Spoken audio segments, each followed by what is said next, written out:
요한복음 18장 25절에서부터 27절 말씀을 가지고 베드로가 버린 하나님이라는 제목으로 함께 나누도록 하겠습니다.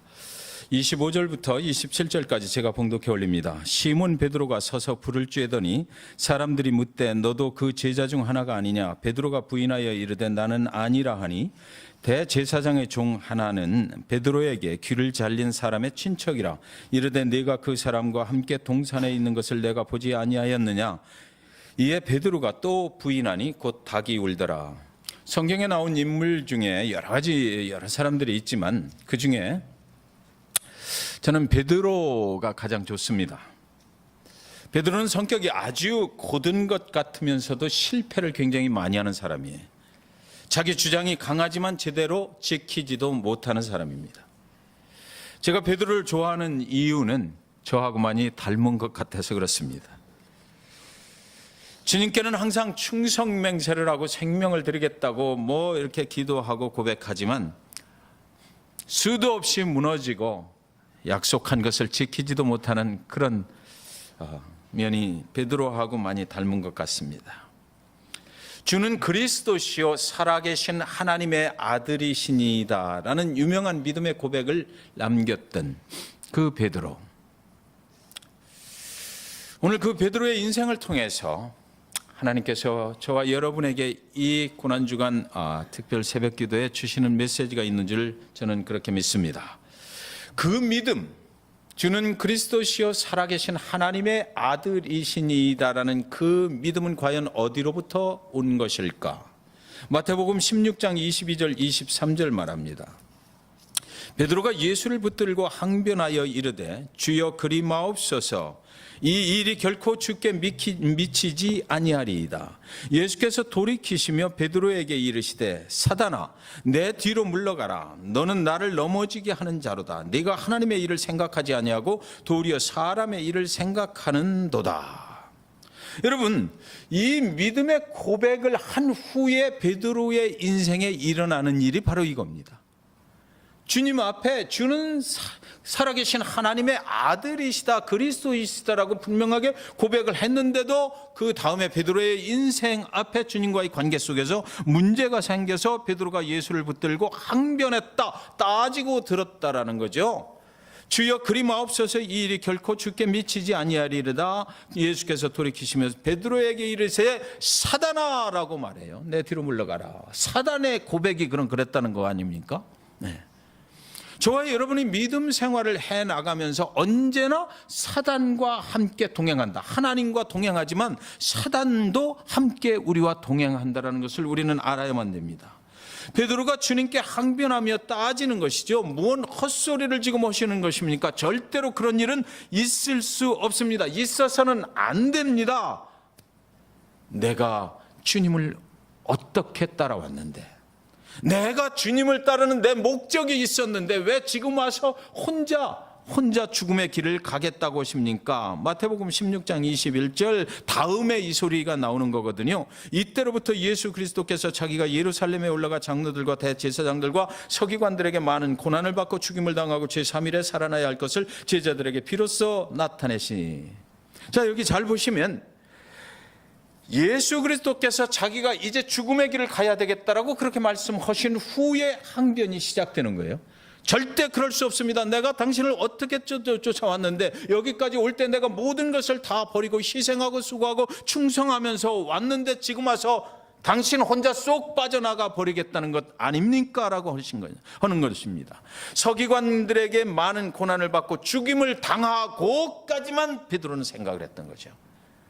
사람이 사람을 따라간다고 생각했을 때는 그 사람이 죽어버리면 끝이잖아요. 사람이 하나님을 따라간다고 했을 때는 그 다음에 나오는 제3일에 다시 살아나야 할 것까지를 인정을 했어야 되는데 베드로의 믿음은 아직 거기까지 가지 못했다는 것입니다. 예수 그리스도가 죽으시고 다시 살아나실 것은 믿지 못했다. 죽는 것까지만 믿을 믿을 수밖에 없는 그런 상황에서 주님께 대들 수밖에 없었다라는 것이죠. 저와 여러분의 믿음이, 예수 그리스도를 믿는 그 믿음이 사람을 따라가는 믿음이면 여기까지밖에 믿을 수 없어요. 예수 그리스도는 죽는다, 교회는 분명히 죽는다, 하나님의 백성들은 분명히 실패할 것이다, 좌절하고 낭망할 것이다, 지금은 잘 되는 것 같으나 언젠가는 문을 닫게 될 것이다라는 그 사단이 주는 마음을 하나님이신 것을 믿지 못하면 그렇게 될 수밖에 없다. 부활신앙이 그래서 중요한 것이다. 모든 제자들이 전부 다 예수 그리스도가 부활하셔서 다시 그들을 찾아오셔서 내가 살아난 것을 너희에게 보여주리라 하기 전까지는 이런 믿음이었다라는 것이죠. 그러니까 부활하신 예수를 만난 후에야 저분이 정말 하나님이구나, 저분이 정말 그리스도시요 살아계신 하나님의 아들이시구나를 그때야말로 그분을 직접 보고 눈으로 본 후고 만져본 후에야 그들이 변화를 받게 됐다라고 성경은 말하는 것입니다. 바로 조금 전까지는 영광스러운 승리의 대열에 서주게 했다고 약속하신 그 주님, 이제 죽어버리면 그 영광스러운 승리는 다 물거품이 되어버리고 말 것이다라는 거죠. 예수님이 베드로를 닮았는가 호언장담을 해놓고 자기는 죽어도 주님을 따르겠습니다라고 호언장담을 해놓고 지금 사단의 생각을 가지고 주님 앞에 항변을 하고 있는 것입니다. 당신만 빠져나가 버리면 그동안 내가 투자한 것은 다 어떻게 된단 말이냐라는 거죠. 그런 일이 우리 사이에 일어나서는 절대로 안 됩니다. 주님, 당신이 꼭 살아 있어서 내가 당신을 위해서 투자했던 것을 보상을 하셔야만 됩니다라는 거예요. 베드로에게 사단아 내 뒤로 물러가라. 너는 나를 넘어지게 하는 자로다. 네가 하나님의 일을 생각하지 아니하고 도리어 사람의 일을 생각하는도다. 하나님을 섬기는데 하나님의 마음으로 하나님으로부터 온 것으로 섬기는 사람이 있고, 사람의 생각으로 사람으로부터 온 생각으로 사단으로부터 온 생각으로 하나님을 섬기려 하는 자도 있다라고 성경은 말하고 있는 것이죠. 베드로의 믿음은 사람의 생각으로부터 온 것이에요. 사단이 그를 조종하고 있었습니다. 야, 정말 만약에 여러분이 하나님의 일을 열심히 하고 충성스럽게 하고 헌신하고 있을 때 주님께서 저와 여러분에게 사단아 물러가라라고 말씀하신다면 마음이 어떻겠습니까? 어느 날 여러분이 새벽기도 제단에 나와서 주님 앞에 엎드려서 무릎 꿇고 기도하는데 사단아 물러가라라고 주님의 음성이 여러분에게 들려오면 그 마음이 어떻겠느냐고요. 나름대로 열심히 믿음 생활하고 있는데 그 마음의 상처가 얼마나 크게 일어나겠습니까? 그런데 예수님은 여기서 분명히 베드로에게 알려주고자 하는 것이 있었어요. 고난을 당하고 죽임을 당하고 제3일 만에 다시 살아나야 할 것, 그것을 내가 기억해야 된다는 거죠. 그 부활이 있다는 것을 기억해야 된다. 내 믿음의 끝은 그 부활로 인해서 다시 살아나야 한다는 것이에요. 베드로는 지금 고난을 당하고 죽임을 당하시는 주님만을 받아들인 것입니다. 거기 죽어버리실 예수, 내가 따라간 예수가 결국 죽고 끝나버리면 나는 뭐야? 라는 그것밖에는 받아들이지 못했던 것이에요. 죽음은 모든 것의 끝인 것을 베드로는 알고 있었기에 그렇게 항변할 수밖에 없었습니다. 그리고 예수님이 둘러선 모든 제자들을 보시면서 16장 24절 25절 그때 이렇게 말씀하셔요. 이에 예수께서 제자들에게 이르시되 누구든지 나를 따라오려거든 자기를 부인하고 자기 십자가를 지고 나를 따를 것이니라. 누구든지 제 목숨을 구원하려 하면 잃을 것이요 누구든지 나를 위하여 제 목숨을 잃으면 찾으리라. 잃으면 찾으리라. 부활의 신앙을 가져야 된다는 거죠. 우리가 신앙생활할 때 내가 지금 힘들고 어렵지만 그러나 이것을 극복할 수 있는 것은 다시 살아나신 예수 그리스도 그분을 믿는 믿음이 있어야 이것이 극복된다라고 말씀하신 것입니다.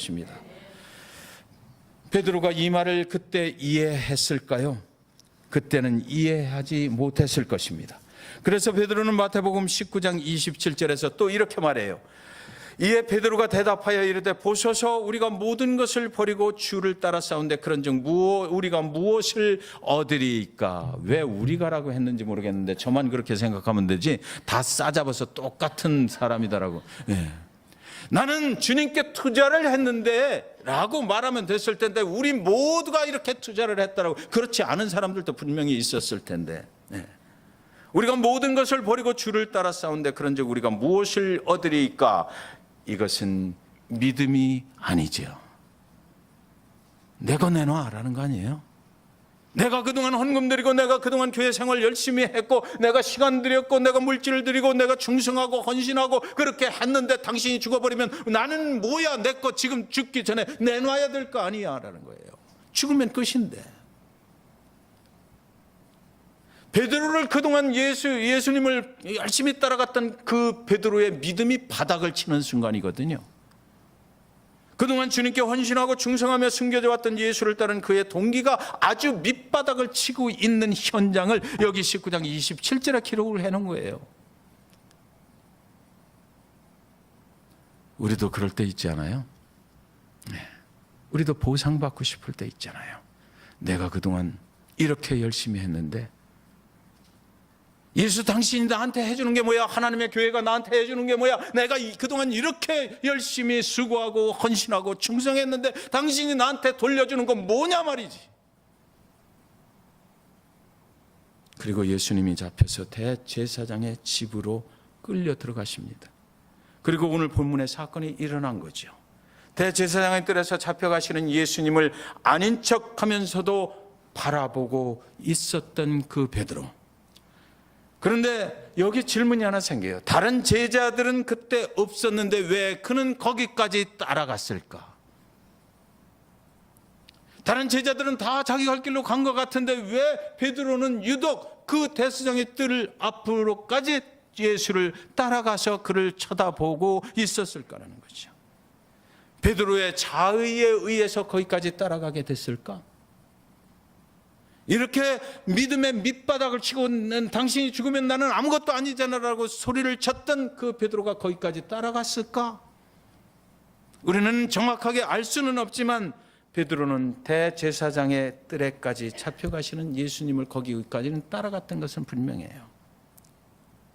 저는 이 생각을 하다가 베드로가 주님을 엄청 사랑하기는 했구나라는 생각이 들더라고요. 다른 제자들이 다 따라갈 수 없는 길을 베드로는 끝까지 따라가려 했던 그 마음의 생각이 한편 가련해 보이기도 했어요. 내 거 다 어디로 간 거야? 내가 투자한 거 다 어떻게 된 거야? 내가 보상받지도 못하고 당신이 죽어버리면 나는 어떻게 되는 거야? 라고 생각은 했지만, 그런 믿음을 가지긴 했지만, 그렇게 형편없는 믿음의 소유자였지만, 그럼에도 불구하고 저 예수가 어떻게 하면 다시 살아나나, 저 예수가 다시 끌려가지 않고 다시 돌아올 수 있는 길은 없을까라는 그 마음 때문에 거기까지 따라가지 않았을까? 제발 좀 옛날로 다시 돌아갈 수 없을까? 다시 풀려나올 수는 없을까? 그러나 그날 밤에 그가 할 수 있는 일은 아무것도 없었습니다. 만약에 주님께서, 하나님께서 그를, 베드로를 거기까지 따라오게 하신 분이 하나님이시라면 그날 보여주고 싶은 것이 있어서 거기까지 오게 하셨어요. 내가 할 수 있는 일은 아무것도 없다. 주님은 인간이 할 수 있는 영역을 넘어서 홀로 가셔야 할 길을 가셔야만 했기 때문이에요. 사랑하는 여러분, 베드로는 닭이 울기 전에 네가 나를 3번 부인하리라는 그 주님의 말씀대로 되어버렸어요. 그곳에서 나는 주님과는 아무 관계가 없습니다. 나는 주님을 전혀 모르는 사람입니다. 나는 세상에 태어나서 저 예수를 만난 적이 한 번도 없습니다라고, 거기에 너를 감람산에서 보았다라고 하는, 네가 말고의 귀를 칠 때 내가 보았다라고 하는 사람이 분명히 말을 했는데도 또 부인을 하니까 그때 닭이 울더라. 성경은 이렇게 돼 있어요. 사랑하는 여러분, 이런 경험이 저와 여러분에게도 있지 않습니까? 매일같이 주님을 따르겠다고 고백하지만, 그러나 언젠가 보면 주님은 나의 충성 맹세와는 전혀 관계없이 주님이 가실 길을 꾸준히 가고 계신 그 모습을 우리는 매일 경험하지 않느냐고요. 내가 쓰러지거나 절망하거나 믿음 생활하면서 주님한테 내가 보상받지 못해서 애통해하거나 그분을 원망하거나 불평하거나 그런 거와는 관계없이 가만히 보니까 주님은 주님의 가실 길을 꾸준히 가고, 하나님의 교회는 하나님의 교회로 계속해서 그 사역을 감당하고, 내 믿음의 고백 위에 하나님의 교회를 세우시고 나의 충성된 헌신을 통하여 하나님의 교회가 세워져 나간다고 생각하고 있을 때, 내가 충성하고 헌신하는 것으로 이 교회가 하나님의 교회가 세워져 나간다고 생각하고 있을 때, 뜻하지 않은 여러 가지 사건들로 인해서 우리는 성도들과의 관계 속에 또 다른 어떤 일로 인해서 상처를 받게 되었을 때, 그래서 하나님을 원망하고 불평하고 이거 도저히 못해 먹겠다고 하나님 아버지 앞에 울부짖고 있을 때, 하나님은 묵묵히 침묵하시면서 하나님의 교회 지켜나가시는 그 하나님을 저는 수도 없이 경험을 했습니다. 베드로가 왜 거기까지 따라갔을까? 주님께서 그 마음을 그곳으로 유혹하셨기 때문이죠. 주님께서 베드로에게 보여주고 싶은 그런 장면이 있고 베드로에게 하실 말씀이 있으셨기에 베드로에게 따라오라고는 하시지 않으셨지만 영적으로 베드로를 그곳으로 인도하셨을 것이라는 생각이 드는 거예요. 오늘 말씀에 이끌려서 저도 베드로가 따라갔던 그 대제사장의 뜰로 가봤습니다. 주님께서 끌려 들어가시면서 뒷모습으로 말씀하시는 거죠. 나는 내 길을 그냥 간다.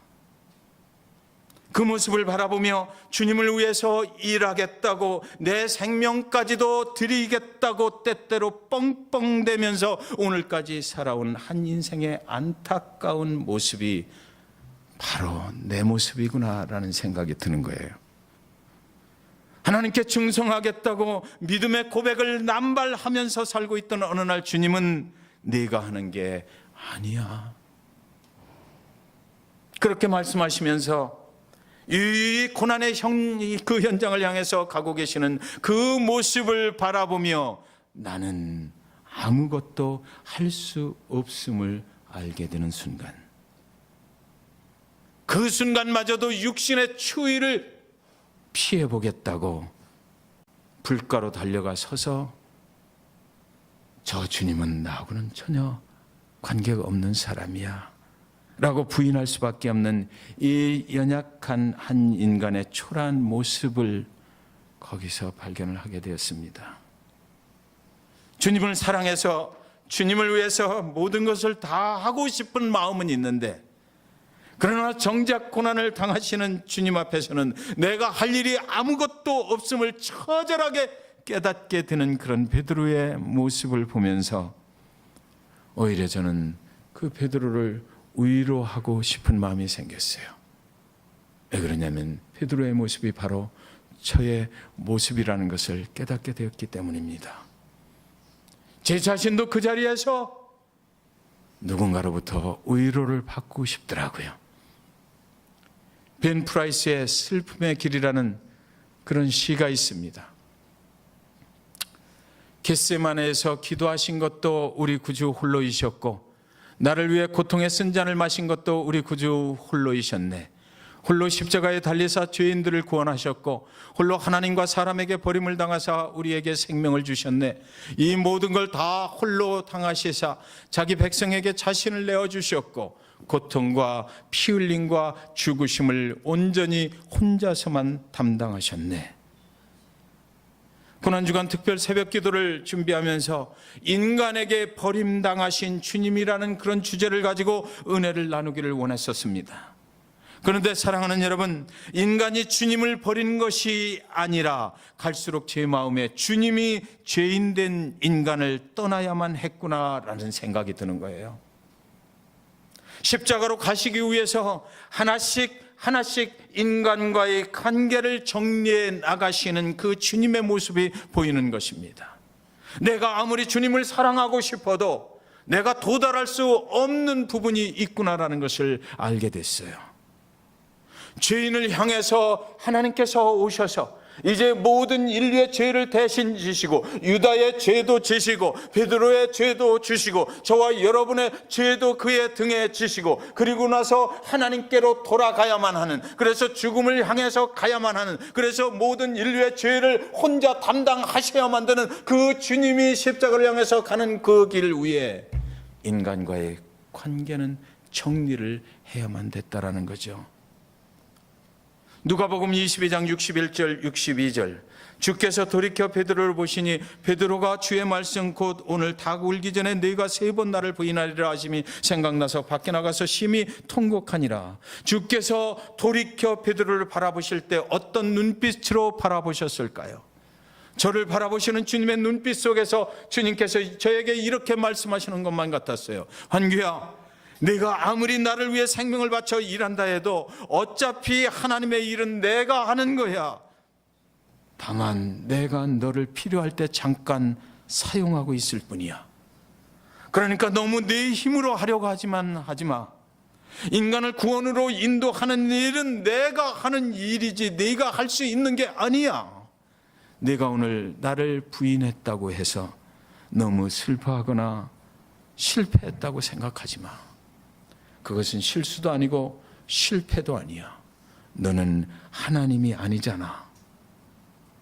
내가 너의 연약함을 다 알아. 앞으로는 그러니까 항상 하나님께 감사하면서 살아. 하나님의 일 하나가 실패하고 또 뜻대로 되지 않고 상처받을 때 많이 있지. 너무 상심하고 어려워하지 마. 세상은 다 그런 거야. 내 생명을 나한테 주려고 그렇게 생각하지 마. 너는 하나님이 아니잖아. 너는 예수가 아니잖아. 그게 믿음이 아니고 나 예수가 너를 위해 한 일을 기억하는 것이 믿음이야. 그리고 그 은혜로 살아. 그것이 믿음인 거야 라고 말씀하시는 소리를 듣게 되는 것입니다. 베드로를 바라보시는 그 모습 속에서 주님이 저를 자유케 해주셨습니다. 실망하고 절망할 때 여러분들 많이 있죠. 믿음 생활하기가 어렵죠. 상처받을 때 많이 있죠. 그러나 그때 오늘 베드로를 바라보시고 그 눈빛으로 말씀하시는 그 주님을 기억하시기 바랍니다. 내 믿음 가지고 하는 거 아니야. 하나님의 일은 내가 해. 다만 내가 너를 위해서 한 일을 기억하고 상심하지 말고 일어서 용기를 내. 오늘 아침 이 말씀이 저와 여러분의 믿음 생활에 도전과 결단이 되기를 주님의 이름으로 축원드립니다. 같이 찬양 드리겠습니다.